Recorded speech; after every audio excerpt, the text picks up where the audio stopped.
बिस्मिल्लाहिर्रहमानिर्रहीम अस्सलाम वालेकुम। आज जो है हम बनाने जा रहे हैं आलू बुखारे की चटनी। ठीक है, होममेड जो है वो हम आज घर में बनाएंगे। तो सबसे पहले जो है वो मैंने यहाँ पर आलू बुखारा ले लिया है। ठीक है, 1 पाव आलू बुखारा ले लिया है। तो यहाँ पर मैंने ले लिया एक पैन, एक पाव आलू बुखारा इसके अंदर डालेंगे और तकरीबन जो है वो 3 बड़े कप जो है वो पानी के मैं इसके अंदर शामिल करूँगी। इसके बाद जो है हम तेज़ आंच कर कर इसको बॉयल आने देंगे। ये देखिए जी, बॉयल जो है वो आना शुरू हो गया है। अब यहाँ पर मैंने ले लिए सफ़ेद तिल 1 चम्मच ले लिए बड़ी वाली। ठीक है, और यहाँ पर मैंने गुड़ ले लिया है तकरीबन 2.5 टेबल स्पून। आप चाहें तो चीनी या शक्कर भी इस्तेमाल कर सकते हैं। इसके अलावा नमक लिया है मैंने 1 टीस्पून। उसके अलावा 1 टीस्पून ही मैंने काली मिर्च का पाउडर ले लिया है। 1 टीस्पून मैंने लिया लाल मिर्च का पाउडर और उसके बाद चिली फ्लेक्स भी मैंने ले लिया अबाउट 1 टीस्पून। अब ये सारे मसाले जो है वो मैं क्या करूँगी, इसके अंदर जो है वो हम शामिल कर देंगे।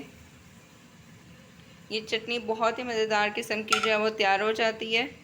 तो इसको जो है अब हम क्या करेंगे, इसमें जो है वो हम चम्मच चलाएँगे अच्छे तरीके से, ताकि जो मसाले हमने डाले हैं वो अच्छे तरीके से इसमें हल हो जाएँ।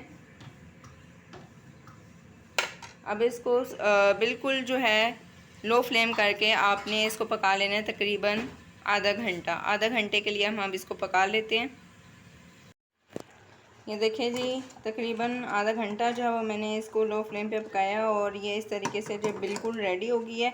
अच्छा, जो कुछ लोगों को ना गुठलियाँ पसंद होती हैं और कुछ लोगों को नहीं पसंद होती, तो आप क्या कर सकते हैं कि गुठलियाँ जो है वो निकाल कर अलहदा कर सकते हैं। लेकिन हमारे घर में जो है वो इसी तरीके से ही चटनी खाई जाती है, तो मैं इसको नहीं निकालूँगी। और दूसरी लोगों की ये कंप्लेन आती है कि जी हमारा जो चटनी होती है वो इस तरीके से थिक नहीं होती है, तो आप क्या कर सकते हैं, थोड़े से पानी में जो है थोड़ा सा कॉर्नफ्लोर जो है वो ऐड करें और उसके बाद इसके अंदर डाल दें, तो तब भी आपकी जो चटनी है वो थिक हो जाएगी, गाढ़ी हो जाएगी। अगर नहीं तो बिल्कुल आप इसको ज़्यादा देर तक पकाना पड़ेगा, तब आपकी कंसिस्टेंसी इस तरह की आएगी। चलिए अब मैं इसको डिश आउट कर लेती हूँ। यहाँ पर जो है वो मैंने एक बाउल ले लिया, कोई सा भी ले लिया आप। ठीक है, और उसके बाद हम इसके अंदर जो ये चटनी डालेंगे। ये देखें जी, बहुत ही ज़बरदस्त किस्म की चटनी जो है वो हमारी बनकर तैयार हो गई है।